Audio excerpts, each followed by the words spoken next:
Tiempo hermoso de volver una vez más a nuestro estudio que aún continúa tan claro, tan vívido, muy demandante, que siempre será este estudio acerca de las epístolas pastorales, puesto que coloca a los obreros o pastores en la senda donde debemos pararnos para transmitir el mensaje que nos ha sido confiado, de tal manera entonces que la iglesia debe continuar propiciando la escritura en la claridad, en la transparencia, para hacer el fundamento sólido que la Biblia nos enseña. Vamos a orar pidiendo a Dios que nos dé dirección, nos ayude, al igual que todos aquellos que están con nosotros a través de las redes sociales. Bienvenidos, sus comentarios, aportaciones son bien recibidas. Vamos a dar gracias. Padre, te agradecemos una vez más la ocasión donde tenemos el espacio, el tiempo y la oportunidad para abrir tu palabra, Señor. Entendemos que no es el intelecto lo que hará posible la revelación, sino tu Santo y Divino Espíritu. Ayúdanos para caminar tomados de tu mano. Aclara nuestros pensamientos y condúcenos de tal manera que hoy podamos aprender más acerca de ti y de cómo conducirnos para ser obreros eficaces en tu obra. Te damos las gracias, Señor, en el nombre de Jesús. Amén. En la clase anterior, el apóstol Pablo ha venido hablando hacia Timoteo acerca de la necesidad de presentarse como un obrero aprobado, como alguien que no tiene de qué atemorizarse, es decir, que no tiene nada de qué limitar su vida como resultado de las cosas que pueden acontecer. El obrero debe tener muy en claro que no trabaja para él mismo, sino que él ha sido llamado para trabajar a y a favor de quien lo ha llamado a hacer eso. Así que Pablo está mencionando entonces que el obrero es muy importante, puesto que hay una identidad en su naturaleza y en su carácter con el Señor. Ese llamado hará posible precisamente que tú y yo continuemos hasta el día de hoy haciendo nuestra labor. Por eso, la importancia de mantener la sana doctrina. Pablo había dicho en los versos 16 al 18 que corre como gangrena. ¿Recuerdan? La gangrena en aquellos días era prácticamente una enfermedad que no se podía erradicar. Era una úlcera continua que infectaba el tejido y lamentablemente lo iba deteriorando hasta acabar con la persona. Y es lo que está diciendo, que la mala enseñanza tiene esta capacidad de infectar, y a veces uno ni cree que las cosas pueden suceder, pero la mala doctrina, los falsos maestros tienen la capacidad de infectar a un cuerpo sano. Es decir, son nocivos a la vida de un cuerpo sano. La enseñanza errónea, como los falsos maestros, representan un ámbito de conflicto para quienes abren la puerta en este contexto. Así que vamos a leer entonces el verso 19 de 2 de Timoteo capítulo 2. Si alguien lo tiene, por favor, para que lo podamos tener con voz alta. Gracias, Sammy. Pero el fundamento de Dios está firme, teniendo este sello: conoce el Señor a los que son suyos, y apártese de iniquidad todo aquel que invoca el nombre de Cristo. Este es un solo verso con el cual vamos a tener una entrada acerca de un tema donde se habla de la soberanía divina, pero también una responsabilidad compartida del creyente acerca de lo que debemos hacer cuando enfrentamos ambientes nocivos, maestros erróneos que en un momento dado están generando una crisis en la vida espiritual. Pero a veces nosotros queremos orar para que el Señor quite a sus falsos maestros, Señor, retíralos. No, es responsabilidad nuestra. Pero ¿cuál es el punto inicial? Recuerden, esta escritura o esta letra o carta está directamente hacia los obreros y también a nosotros como cristianos. Pero el punto principal es que la meta de todo obrero cristiano es trazar, colocar la palabra de Dios en línea recta, sin desviaciones, sin alteraciones, es mantener esa directriz hacia una meta específica. De tal manera entonces que la meta del obrero, o es decir, del pastor, del ministro, es propiciar que todos los miembros de la congregación o a quienes él tiene acceso para hablarles del evangelio, es para que puedan dar en el blanco, es decir, para que acierten y no se desvíen de las malas influencias, de las malas doctrinas. Ahora, la mala doctrina es primitativo del siglo XXI, ¿no? Esta es una enfermedad espiritual que desde tiempos inmemorables ha venido suscitándose. Por eso es la continua advertencia en la Biblia, desde el Antiguo Testamento como en el Nuevo, de ir evitando aquello que parece tan grato, tan sutil, emocionante, pero que al final nos va a llevar lejos de la palabra de Dios. Por lo tanto, ¿qué sucede? Que el futuro y la estabilidad de la iglesia no depende de solo unos cuantos hombres o mujeres al frente. Todos los ministros, todos los obreros dependemos del fundamento eterno. ¿Quién es? Jesucristo. 1 Corintios 3:11, si alguien la tiene, por favor. Yo. Porque nadie puede poner otro fundamento que el que está puesto, el cual es Jesucristo. Porque nadie puede, es decir, ya está colocado. No vamos a buscar si hay posibilidades. Dios colocó ese cimiento, es una persona, Jesucristo. Y de ahí se desprende el resto de las doctrinas que nosotros debemos conocer, enseñar y practicar.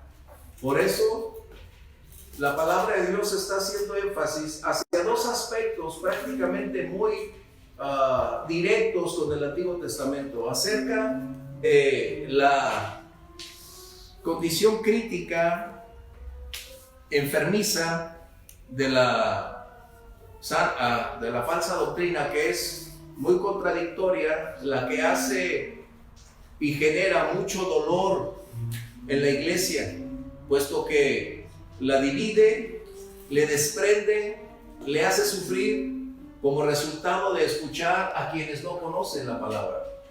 Así que entonces Dios colocó un sello que es inalterable, un sello que no tiene alguna connotación con irse degradando conforme los días, los años transcurren. Este fundamento no es susceptible de cambios, no tiene que ser reforzado, no tiene que ser actualizado, no tiene que agregarse algo para que siga constituyéndose en la verdad eterna. Este cimiento es uno solo y para siempre. Por eso el apóstol Pablo está colocando en contraste la falsa doctrina con lo que se había estado enseñando, de tal manera entonces que la sana doctrina debe mantenerse hoy, porque es lo que tenemos que enseñar. Recuerden, a veces se enseña más en los púlpitos acerca de lo malo que de la palabra de Dios. A veces se enseña más acerca de otras cosas que la verdad eterna. Por ejemplo, un pastor estaba enseñando sobre la mesa del diablo y que cada pata funcionaba. Y ¿qué le importa a alguien escuchar eso, saber eso? A quien o los que vamos a la iglesia necesitamos es conocer a Dios, aprender de Dios, y entonces podremos conocer mucho más acerca de estas cosas. Comentarios, aportaciones. La palabra fundamento es semelios en griego, y eso significa el cimiento, el soporte. Bueno, ¿qué sucede? Como arquitecto puedo decir que la solidez de una estructura, o la medida de la estructura, la capacidad de una estructura, la quieres elevar, mantener, está directamente relacionado con la capacidad de carga que el cimiento recibe. En otras palabras, de acuerdo al cimiento, de acuerdo al fundamento, será la altura, la madurez que un creyente puede tener. ¿Sí? ¿Comentarios? Por ejemplo, los edificios que tenemos alrededor de este lugar, la cimentación es uno de los más costosos elementos constructivos, porque está diseñado para soportar una gran cantidad de fuerzas, de pesos, como aún el viento.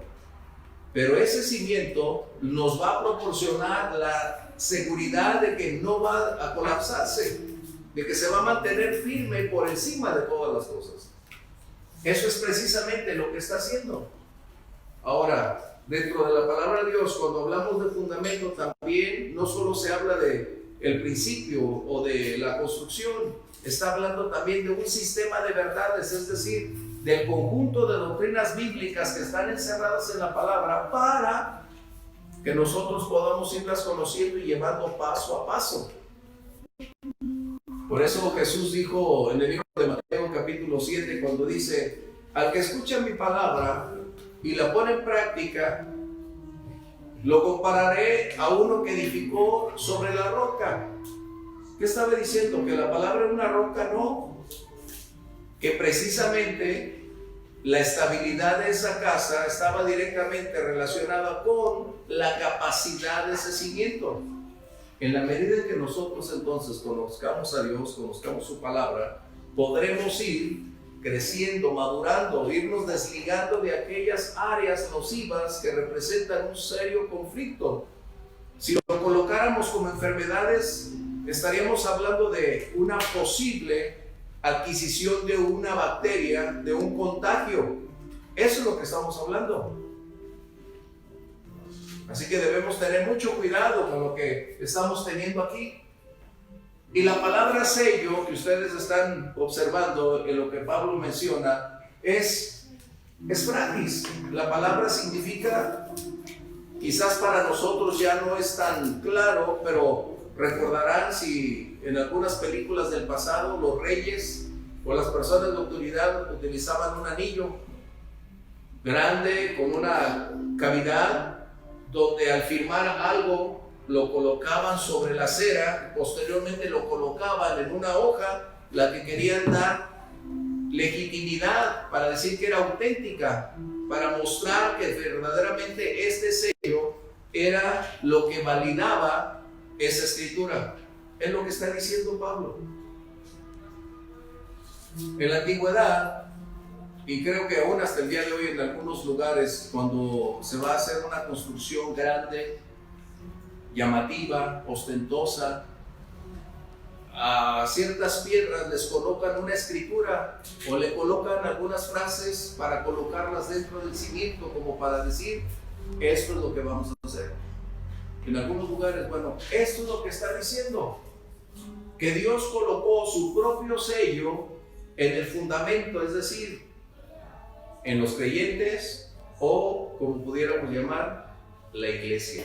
Hay dos corrientes aquí que debemos colocar. La primera es acerca de que solamente está hablando en nuestro tiempo actual para la iglesia, pero la más apropiada, la postura más correcta es tocar el pasado de donde se extraen estas dos enseñanzas del por qué Dios colocó su propio sello. Y la primera tiene que ver con la soberanía divina. En el libro de Números,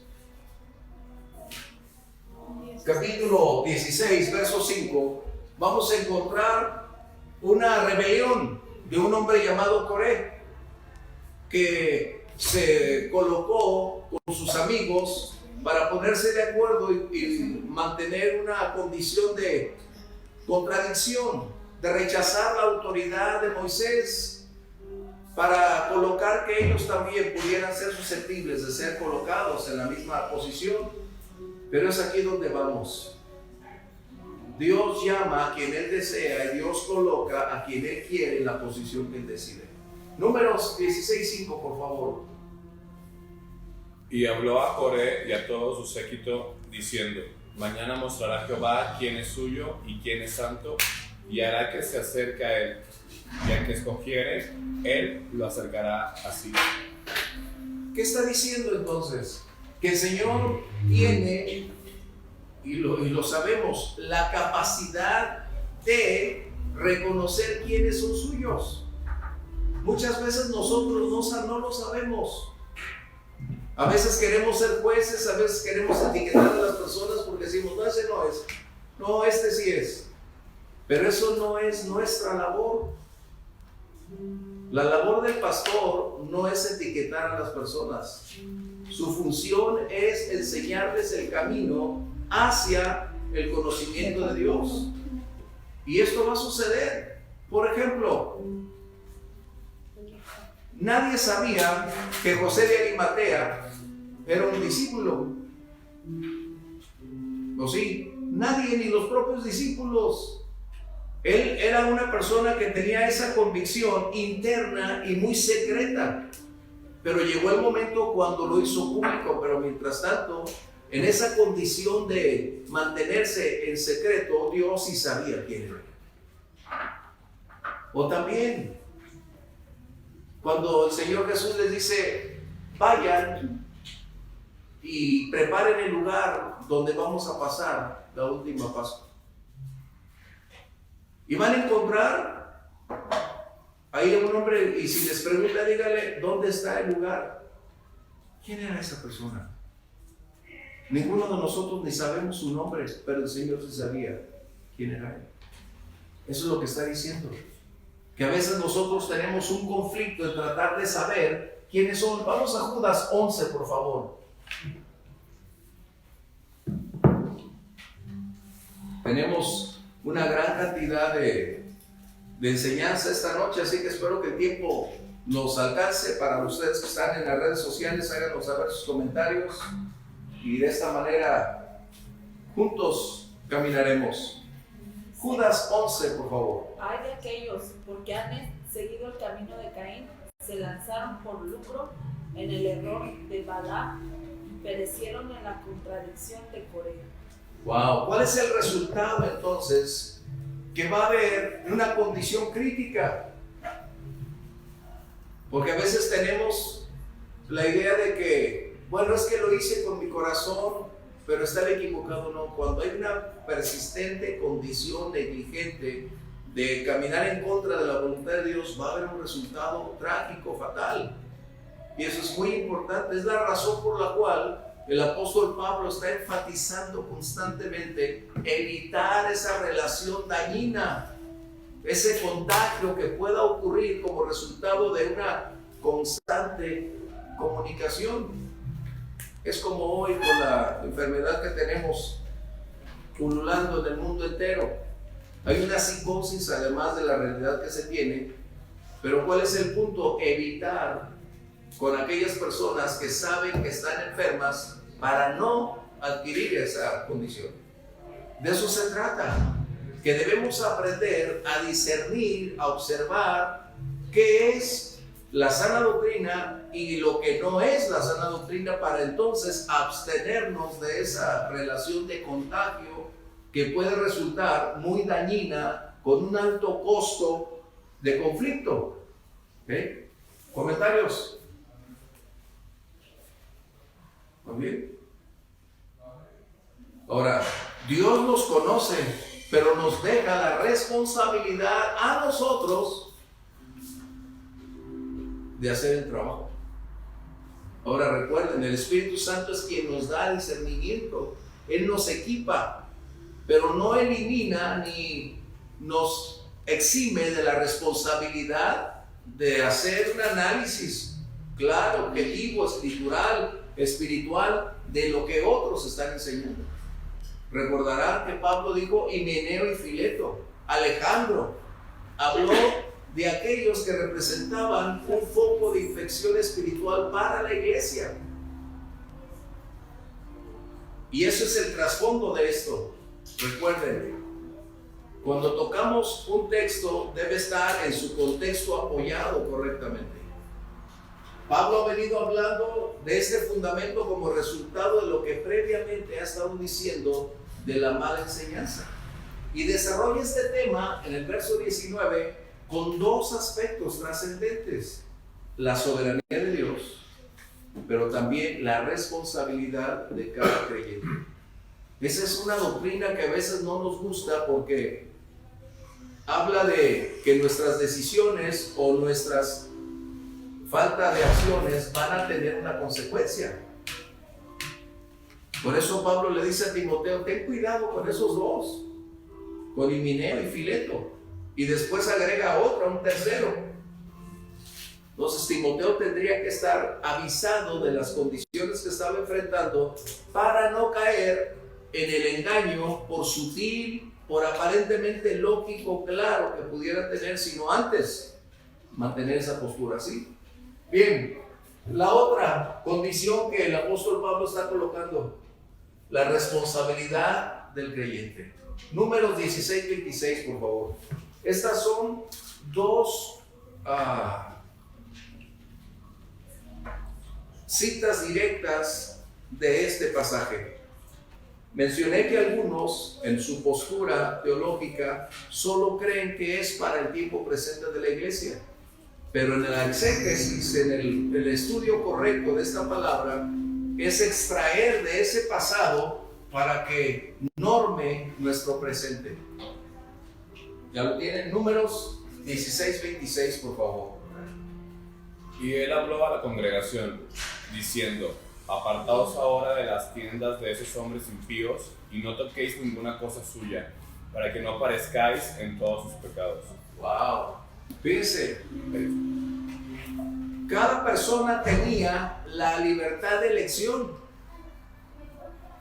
Todos podían decir, bueno, hemos crecido con Coré, conocemos a sus hijos, su familia, hemos compartido con ellos desde que estábamos en Egipto, ahora tenemos ya 40 años aquí en el desierto, y ¿cómo podemos dejarlos? Ahí es donde luchamos a veces, porque el sentimiento parece ser más fuerte que la razón bíblica. A veces nos atamos a un lazo cuando en realidad Dios nos da la oportunidad para decidir, para determinar nosotros. Ahora déjenme decirles algo que no es la clase, pero los hijos de Coré se desligaron de él. Por eso el Salmo dice, mejor es estar en tu casa, o mejor es un día estar en tu casa que 1000 años fuera de él. Ese es de los hijos de Coré.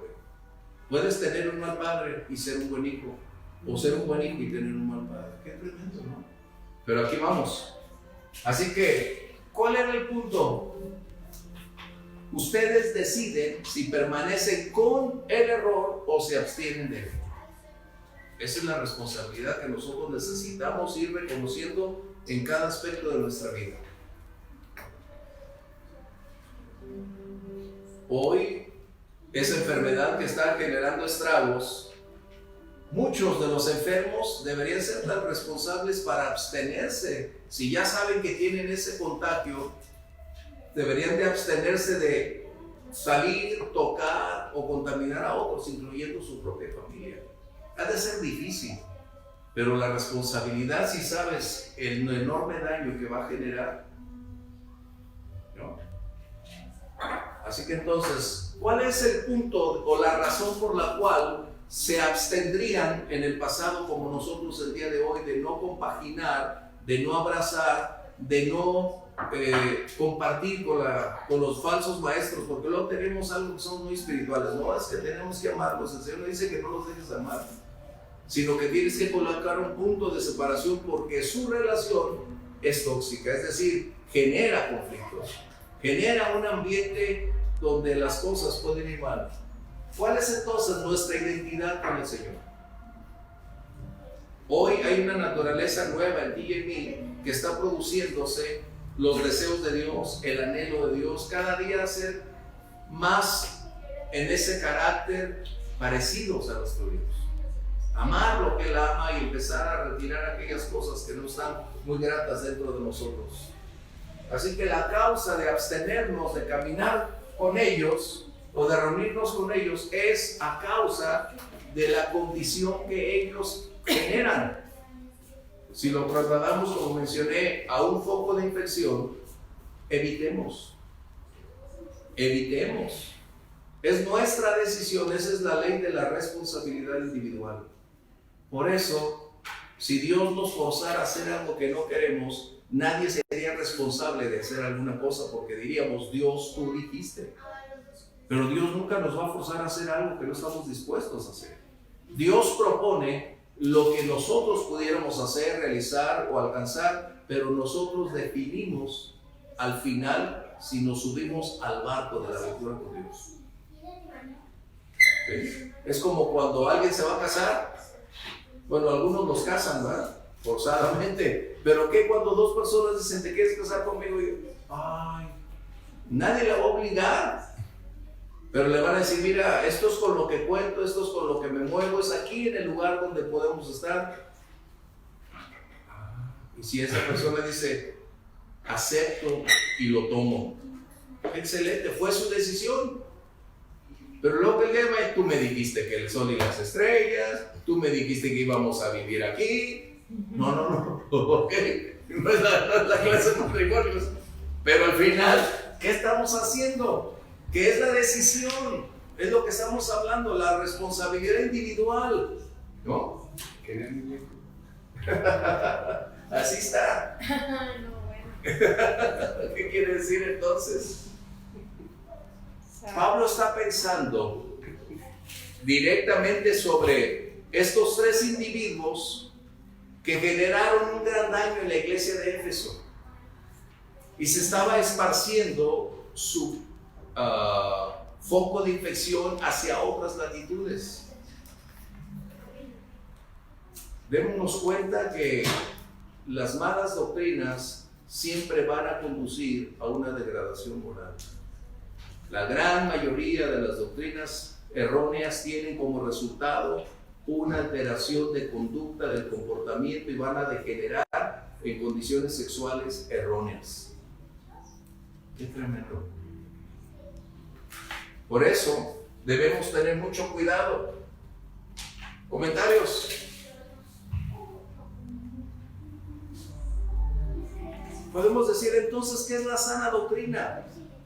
Es tal y como el Señor la ha colocado a través de su palabra y en el contexto general de toda su interpretación, la que hará posible que conozcamos la sana doctrina, es decir, la voluntad de Dios para nuestra vida en el tiempo donde vivimos, porque su doctrina no es alterable, no cambia, no requiere actualizaciones, no requiere ser colocada para el tiempo y el momento en que cada generación vive para hacerle agregados o retirar. No, la palabra de Dios siempre será viva y eficaz.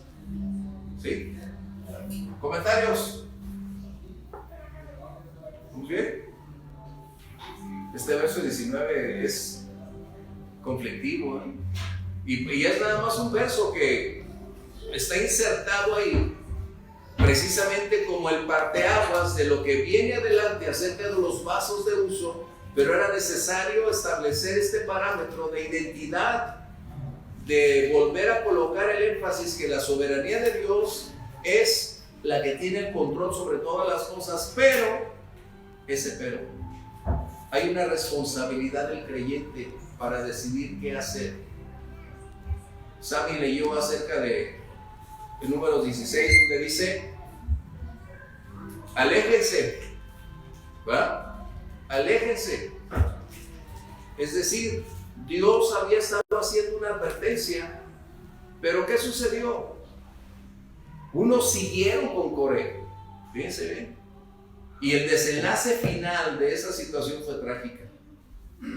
Si leemos esa historia va a ser difícil. Bien, pero entonces aquí surge otra pregunta. ¿Y en la iglesia qué? ¿Todos los que asistimos a la iglesia somos iguales? ¿Tenemos la misma capacidad? No. En la iglesia vamos a encontrar una diversidad de personas, de asistentes. Pudiéramos llamarlos algunos miembros de la iglesia nacidos de nuevo, otros simpatizantes, otros simplemente es una apariencia. Vamos a encontrar esa gran cantidad de personas, pero el propósito, la función de los pastores no es retirar, correr a esas personas, no. Tenemos la necesidad de irles llevando a los caminos para que conozcan de Dios. El Señor Jesús enseña una gran lección, Mateo 12:33. Porque uno dice, es que en la iglesia, pues es que en la iglesia tenemos ese conflicto. Mateo 12:33, por favor. O hacer el árbol bueno y su fruto bueno, o hacer el árbol malo y su fruto malo, porque por el fruto se conoce el árbol. Es decir, el fruto revela su naturaleza. Y es justo ahí donde nosotros entonces nos damos cuenta que el comportamiento de las personas, su forma y estilo de vida, la manera en que conocen la palabra, eso nos determina su fruto. ¿Sí? Eso es muy importante. Eso es tan importante. ¿Sí? ¿Vamos bien? En la iglesia tenemos una diversidad de personas. Como quisiéramos a veces que la iglesia fuera perfecta, pero cuando yo llegué a la iglesia perfecta se acabó. Llegué yo y se acabó lo perfecto, ¿no? O sea, así es. Pero dentro del contexto general de la diversidad de personas, de caracteres, de propuestas, de estilos de vida, algunos van caminando más rápidamente, otros lento y otros finalmente solo es una apariencia para estar ahí. Algunos han llegado a tener algunos puestos en la iglesia, desde diáconos, consejeros, pero no hay una evidencia de una vida tremenda. Y el Señor Jesús enseña una realidad. El trigo y la cizaña crecen juntos. ¿Dónde? ¿En el mundo? No, dentro de la iglesia. Vamos a leer lo que tenemos aquí en Mateo 11:30, por favor, que es el resumen de la enseñanza que Jesús está diciendo a este contexto.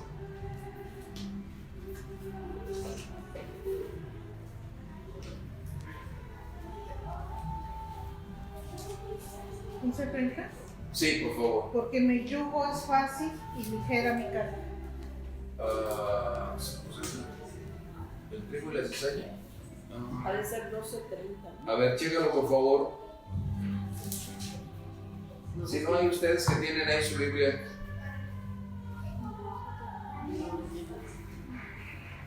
¿Qué dice el versículo? Mientras alguien lo busca ahí en su Biblia, viene. ¿Cuál es? ¿Qué habla?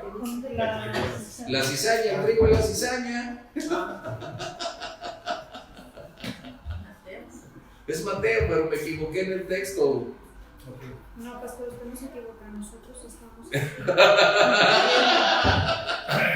Mateo, es Mateo, pero no recuerdo ahorita. En su concordancia la pueden encontrar. Somos nosotros, no es usted, permítame.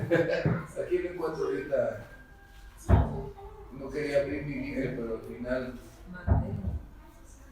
Puede estar el que quiera. Nomás póngale cizaña y ahí se encuentra. Sabemos cómo se escribe. Mateo 13:25. Mateo 13:25. Sí. ¿Qué dice? Pero mientras dormían los hombres, vino su enemigo y sembró cizaña entre el trigo y se fue. Ese. El último versículo de esa parábola Es: Dejar crecer. dejar crecer juntamente Sí. lo uno y lo otro hasta la siega, y al tiempo de la siega yo diré a los segadores: recoged primero la cizaña y atad. ¿Qué número es? Es Mateo 13:30. 13:30, ya ve. Perdón. 13, no era 12, era 3. 13:30. ¿Qué dice, por favor, otra vez, Abby, por favor? Dejad crecer juntamente lo uno y lo otro hasta la siega, y al tiempo de la siega yo diría a los segadores: recoged primero la cizaña y atadla en manojos para quemarla, para recoger el trigo en mi granero. No podemos evitar que dentro de la iglesia tengamos personas de diferente condición, o el por qué asiste a la iglesia, el por qué se congrega. Algunos van a ser la cizaña, algunos van a ser el punto crítico, y el trigo, para los que conocen eso, yo no tengo esa capacidad de ser agricultor, pero algunos dicen que el trigo y la cizaña son muy parecidos. No sé allá Omar si él sabe al respecto de esto. El trigo y la cizaña crecen y parecen muy parecidos. Al principio todo parece igual, son espigas de la misma crecimiento, del mismo color, pero es hasta que llega un tiempo de madurez cuando entonces se discierne lo uno y de lo otro. Y es lo que está diciendo aquí entonces, que el trigo y la cizaña van a estar juntos, pero de nosotros dependerá el tener el cuidado acerca de esta condición. ¿Sí? Yes. Comentarios. Entonces voy a corregir aquí, es Mateo 13:30. Yo no sé por qué le puse 11. Por error. Bien. Entonces, toda nuestra responsabilidad es apartarnos de todo tipo de contaminación. Porque en los versos 20 en adelante vamos a encontrar otra enseñanza directamente ligada con este contexto, pero era necesario que tuviéramos en cuenta que el Señor conoce a los suyos, donde quiera que estemos, en cualquier lugar donde nos desenvolvemos. No importa qué tan profundo o qué tan claro, Dios conoce los suyos. Él conoce el corazón. Por eso mencioné a José de Arimatea, por eso mencioné a Nicodemo. Él también al final decidió abrir la puerta y decir: sí, vengo a pedir el cuerpo del Señor. Era una evidencia real de lo que había en su corazón. Así que en algunas veces nosotros mejor no etiquetemos a alguien, aunque por sus frutos nos vamos a dar cuenta, pero a veces podemos decir: no, este sí, no, este no, y hay un conflicto. Dios conoce quién es el suyo. ¿Sí? Bien. ¿Cuál es nuestra responsabilidad? Dice ahí el verso 19 de 2 de Timoteo 2, que debemos alejarnos, debemos retirarnos. Es nuestra responsabilidad. Por eso Pablo en otra escritura dice que tendrán comezón de oír, que la sana doctrina les va a cansar, que la sana doctrina ya será obsoleta para ellos y van a decir: no voy a escuchar algo que me agrade, algo nuevo, una novedad, y es donde empiezan estos conflictos. ¿Sí? ¿Cómo diríamos de una errónea doctrina?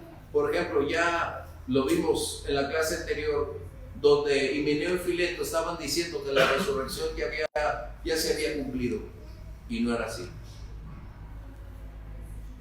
Son doctrinas que parecen ser tan inocentes, pero finalmente van a generar como una serpiente. Al final morderá y traerá un daño crítico. ¿Sí? La palabra iniquidad en griego es adikia. Es todo lo que es injusticia, maldad. Nosotros fuimos creados para caminar cada día más en justicia. Y no por nuestra fuerza, sino porque Dios nos da la capacidad cada día de ir superando los retos que tenemos. Pero somos llevados para irnos a ausentarnos de toda maldad. Y aquí es donde está el punto. Separarnos del mundo. Recuerden, el Señor Jesús habló de la ley de la separación. Y esa ley, muchos la han tergiversado. Hay un grupo, un sector de cristianos que son muy fariseos, muy críticos, que al estudiar Juan 17:16, por favor, si alguien lo tiene, que esa es una buena oportunidad. Juan 17:16. No son del mundo, como tampoco yo soy del mundo. No son del mundo. ¿De quiénes estaba hablando? De los creyentes. Y él habla acerca de ser separados. Pero la postura muy rígida dice que el cristiano debe aislarse del mundo. En otras palabras, cortar toda relación con el mundo. Y esa fue una de las grandes tragedias que en el pasado se vivieron. Por ejemplo, hombres con un alto grado de capacidad espiritual para hacer transformaciones, cambios en la sociedad, tocar a muchos como resultado de su fe a Dios, decidieron enclaustrarse. Por eso es que se hicieron los conventos o los monasterios, porque ellos tuvieron una capacidad intelectual lejos de la verdad, considerando que era no separarse, sino aislarse del mundo. Qué tremendo, ¿verdad? No fuimos llamados al aislamiento. El Señor Jesús más adelante dice, porque están en el mundo, yo te pido que los guardes del mundo, es decir, de la influencia del sistema que predomina, pero no retirarnos de la sociedad donde estamos. Porque la iglesia, que somos tú y yo, nos desenvolvemos en diversas áreas, con diferentes grupos de personas, con relaciones distintas, pero es ahí donde ellos van a conocer el mensaje del Evangelio. El sermón más grande que las personas van a escuchar a nuestro alrededor es nuestra vida. La Biblia que ellos van a tener muy claramente somos tú y yo. Así que cuando hablamos de separación, debemos entender que es desligarnos de aquello que es nocivo, que puede ser contaminante, pero no aislarnos del mundo. Y muchos creyentes están haciendo eso. Hacen sus propias comunidades, su propia escuela. No, lejos del mundo. Y la pregunta es si cuando salen de su ambiente, de su burbuja, ¿qué pasa? Es que el mundo los va a contaminar. No, el mundo siempre estará ahí, pero si les enseñamos cómo vivir en medio del mundo, con los recursos de Dios, van a superar su entorno. Es como quererlos guardar en una esfera de cristal de todo polen, de toda contaminación, pero ¿qué pasa cuando se abre la puerta? Se acabó. Eso es algo que debemos tener muy, muy claro. La historia nos dice, por ejemplo, hubo predicadores en el siglo XVIII, XIX que alcanzaron una estatura espiritual enorme. Y ellos decidieron fundar una propia ciudad y ya no estaban donde estaban. E hicieron su propia ciudad como resultado de tener solo un contexto que a ellos les diera ese estatus de santidad. ¿Cómo surgió la hermosa provincia? Igual, para guardarse del resto del mundo. Hoy ya está dentro de toda la zona conurbada, pero hace décadas era una población lejana. Y ellos se mantenían en este contexto. ¿Por qué? Porque estaban creyendo que lejos de la población estarían guardados del mal. Y ese es un problema. Separación es correcto, pero no aislamiento.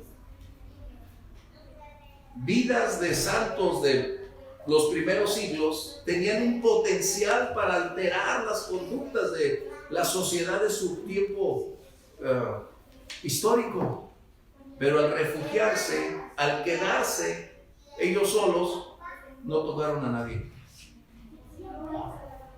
Pero es ahí donde cabe ir por todo el mundo y predicar el Evangelio. Exactamente. Así es, porque era un concepto erróneo de santidad.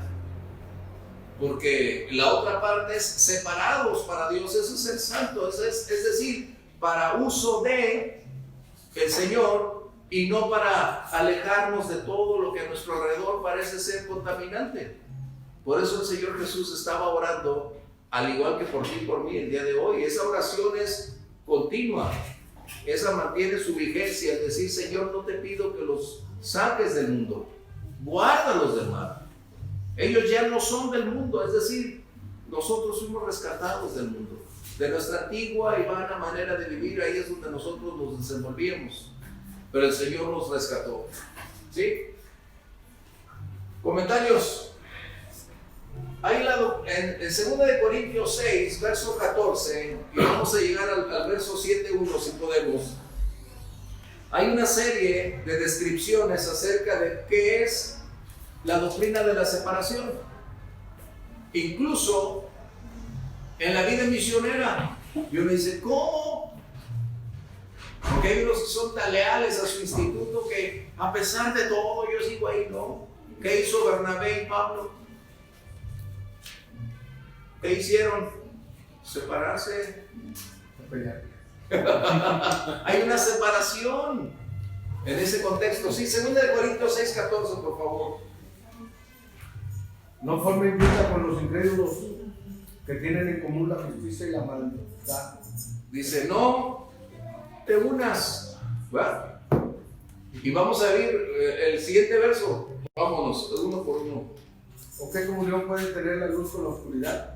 ¿Qué armonía tiene Cristo con el diablo? ¿Qué tienen en común un creyente y un incrédulo? Es lo que está diciendo, que debemos ponderar. Ahora, Él no está diciendo que no tengamos relaciones laborales, que no tengamos tratos. No. A lo que se está refiriendo es a compartir el estilo de vida. ¿Estamos bien?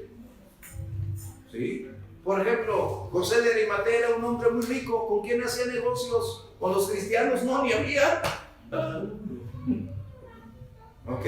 Eso es lo que tenemos que entender. Porque esa postura tan intransigente de aislamiento es limitar y coartar la libertad de todos. Por ejemplo, en los 80s, David Koresh, en Waco, Texas, ¿qué hizo?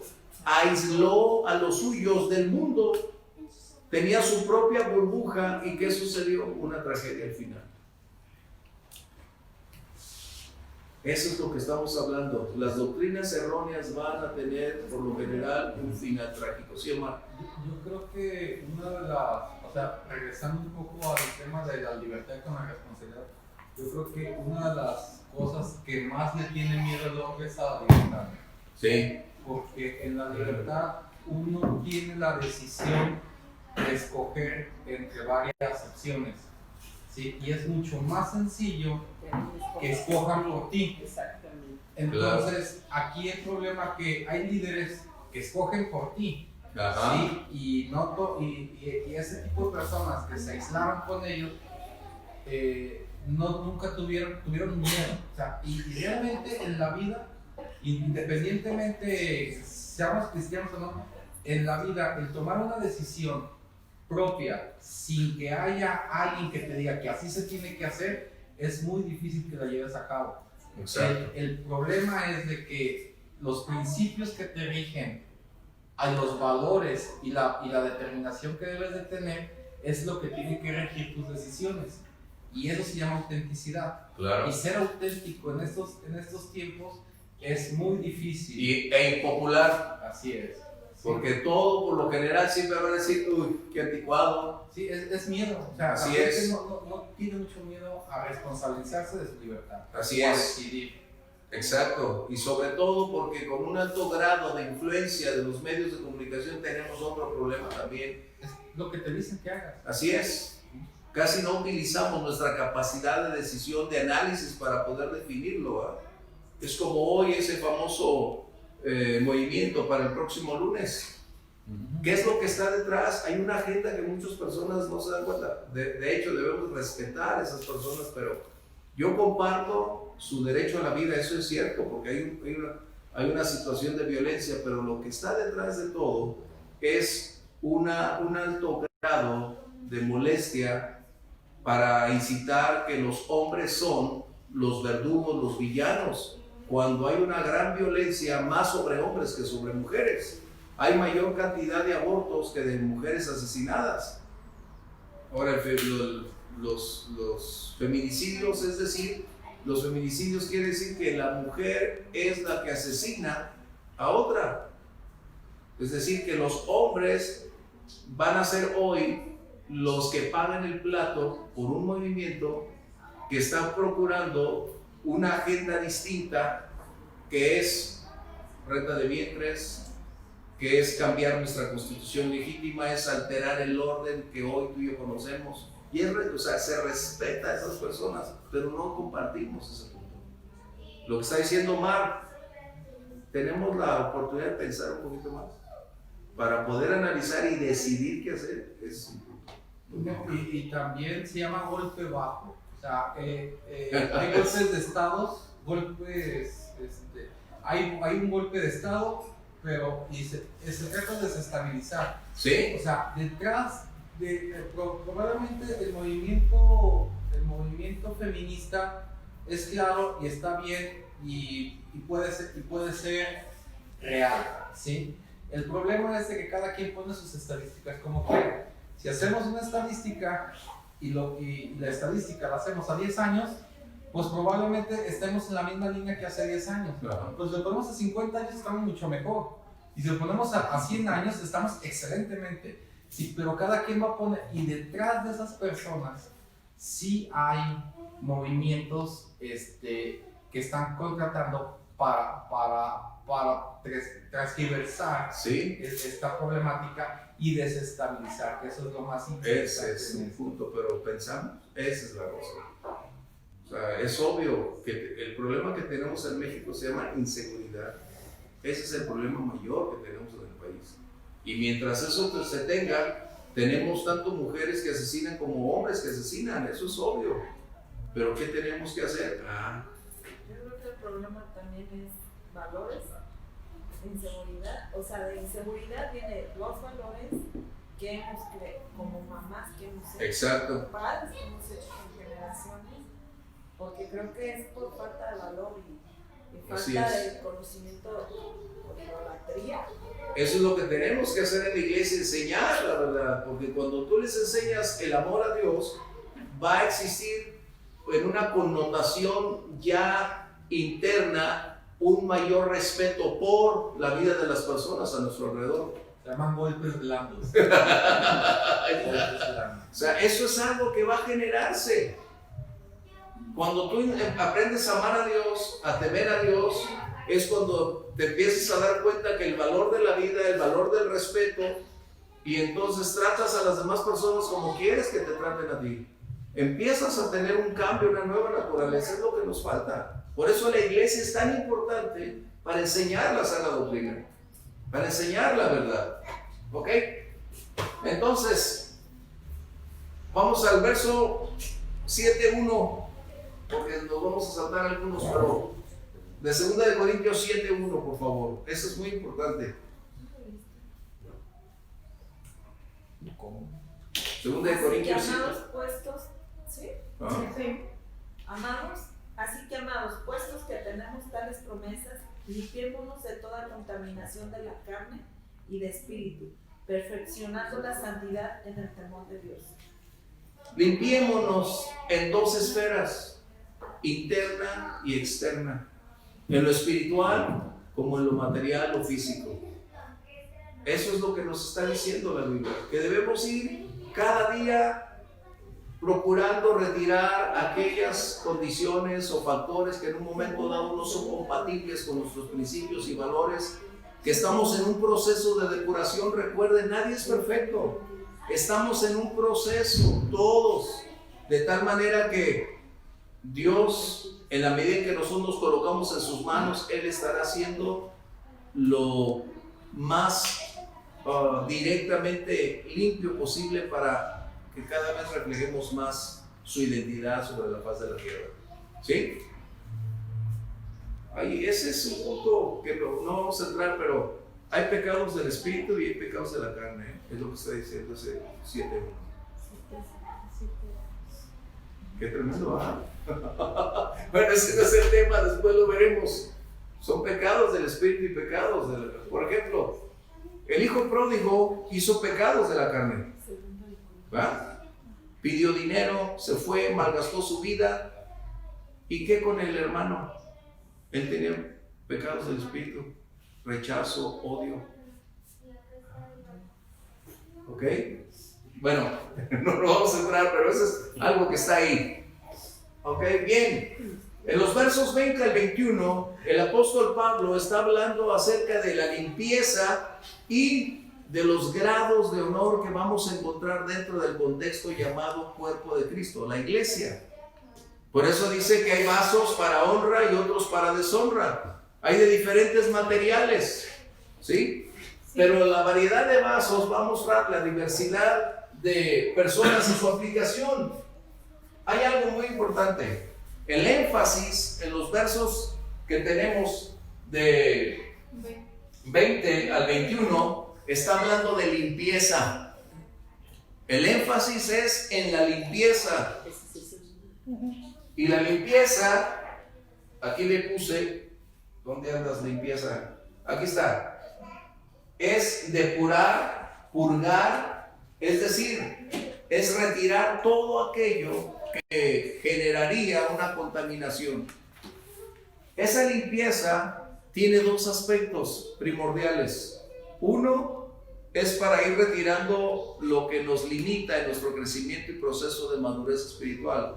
Pero la otra limpieza, el otro aspecto es para servir, para ser útiles, para ser redituables en los caminos de nuestro Dios. ¿Sí? Y hay tres. Bueno, vamos a leer una escritura, si me acompañas, por favor. Segunda de Timoteo 3:17. Es que era demasiado aquí. 3:17. Segunda de Timoteo 3:17. A fin de que el hombre de Dios sea perfecto, enteramente preparado para toda buena obra. Sí, ese es.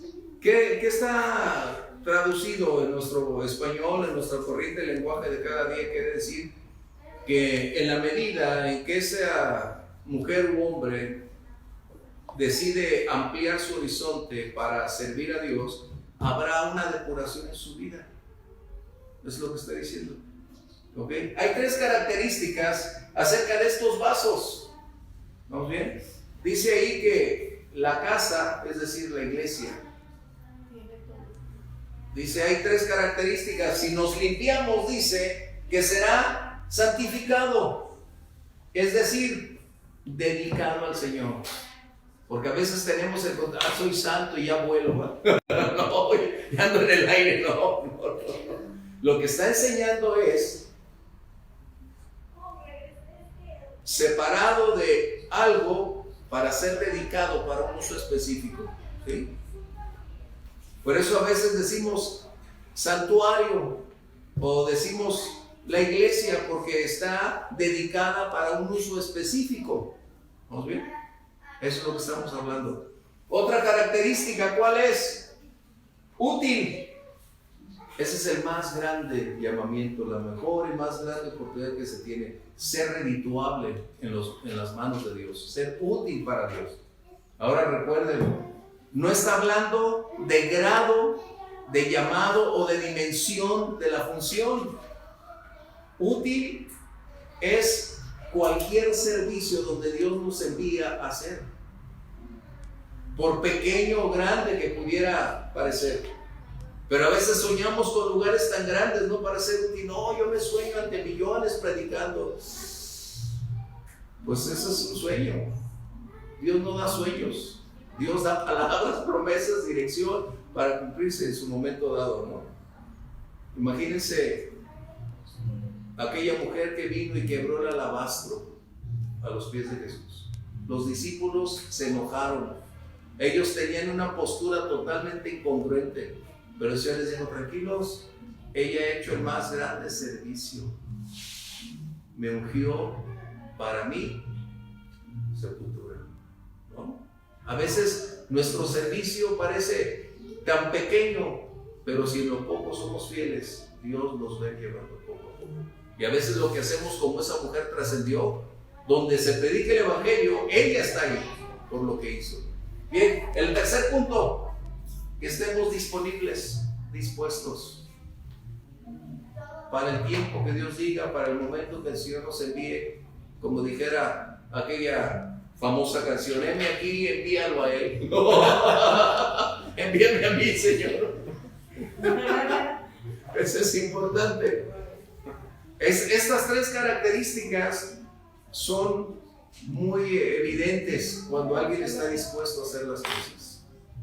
Es como cuando alguien llega y te dice, pastor, ¿cómo me gustaría servir en la iglesia, hacer algo?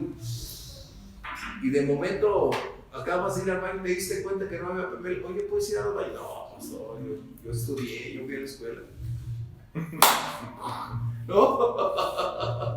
No me enviaste a eso.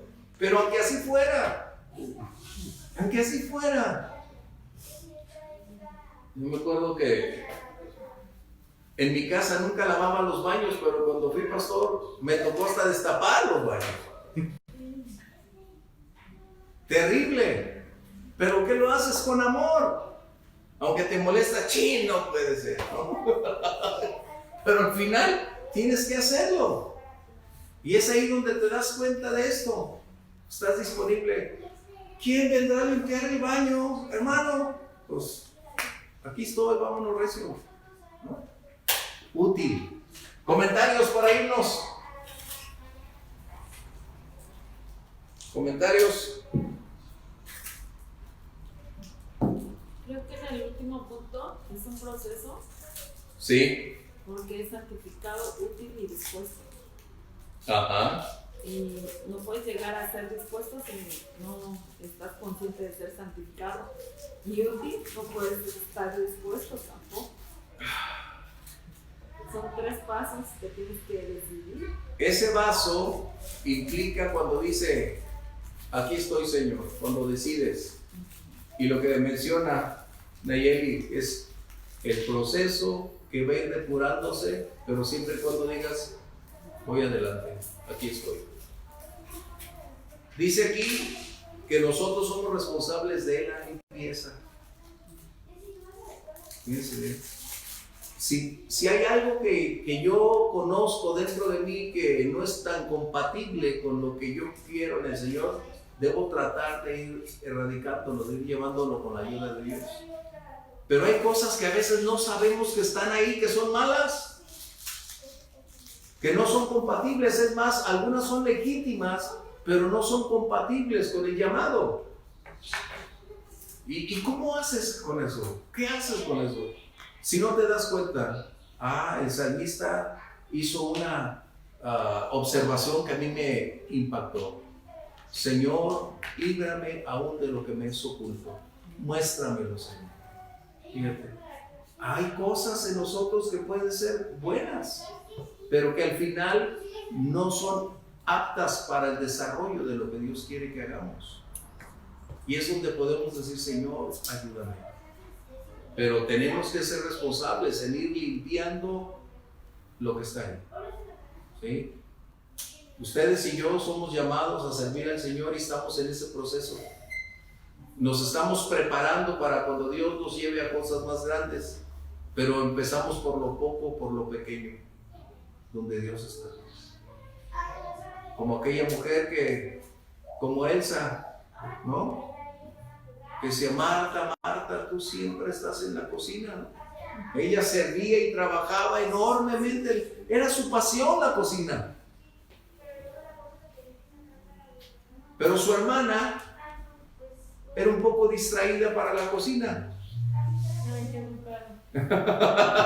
Ella invertía más en adorar al Señor. Y su hermano, Lázaro, era un buen testificador de la bondad y de la verdad de Dios. Pero ellos 3 se compaginaban en servicio, en adoración y testificación. Qué tremendo, ¿no? Pero déjame decir algo. A veces solo nos llevamos con el Marta, Marta, afanada estás. Pero en otro texto dice, el Señor amaba a Marta. ¿Qué? Por el servicio. Por eso digo, a veces en lo pequeño, pero es donde Dios nos llama. Qué bien. Pues que el Señor nos lleve a otro nivel de entendimiento para su servicio. Vamos a orar. Si no hay otro comentario, excelente. Vamos a orar y terminamos. Padre, te damos gracias. Nos damos cuenta de la gran cantidad de personas que en la iglesia nos desenvolvemos.